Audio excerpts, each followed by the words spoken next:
gosh. You guys, thank you for making this movie, first of all. I was moved throughout the entire thing. Tom, I want to start with you. Because you have directed some of the most iconic comedy films in pop culture history. For me, though, one of my favorites is I Am, was your documentary. Right. So thank you for that. I truly believe there's like a few very simple rules we live by. Be kind, be honest, be love.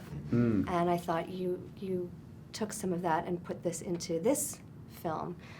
Meeting Brian and working with Brian, looking at your entire journey now, how would you describe success today? Wow, that's a great question. I do want to say this, that I didn't put it into the film, he put it into me. He reminded me of how important it is to be compassionate in difficult circumstances, to be kind even to yourself and then to reflect it to others.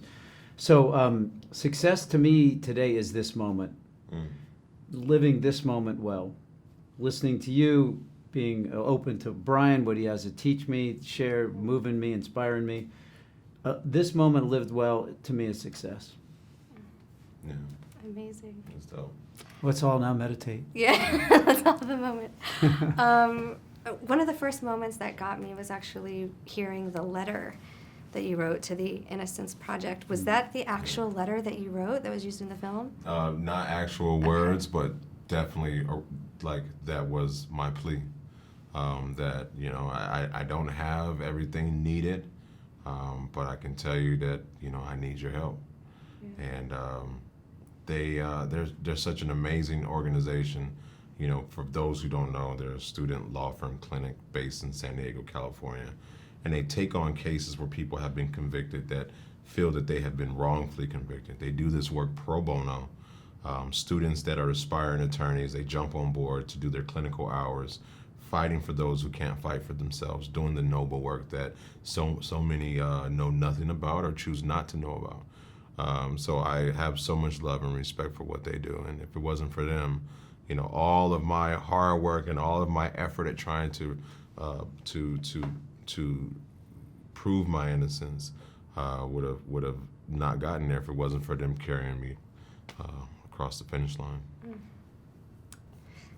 I think Southern California played a role in this as well, not only because of state law, but I think circumstances of growing up or maybe living in LA. And I kind of want to hear from the both of you.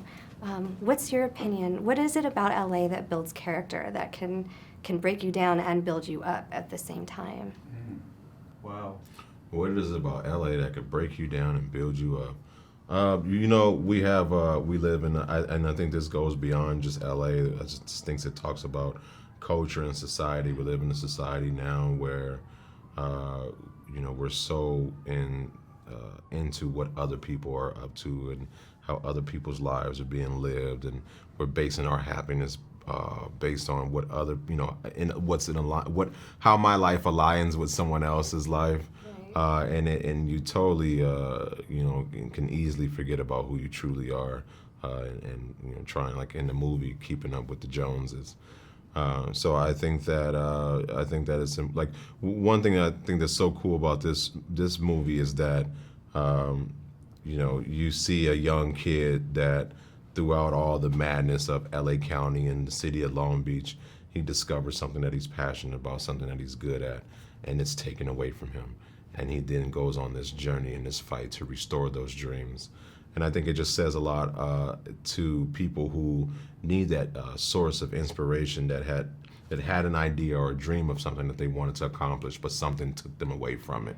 And now it's your responsibility to get that back. I think it's an LA story. I think when people come to LA aspiring for great things and things get in the way and you fighting to get it back, that's what it is out here. It's, you know, it's a dog-eat-dog world. Absolutely. Yeah.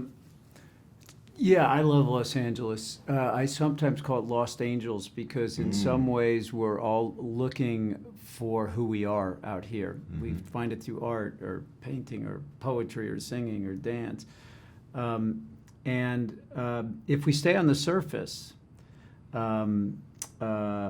we find that whether it's our looks or, the last movie that, how much it grossed, that's all going to go away at some point.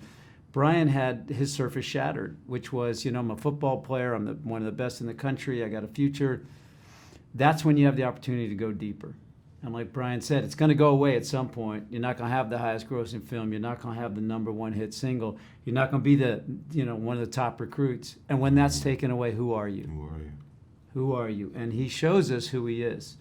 He's someone who can still make a choice to be positive, to educate himself, to move through this with a new mental clarity that can change his circumstances, how he experiences circumstances without changing the circumstances.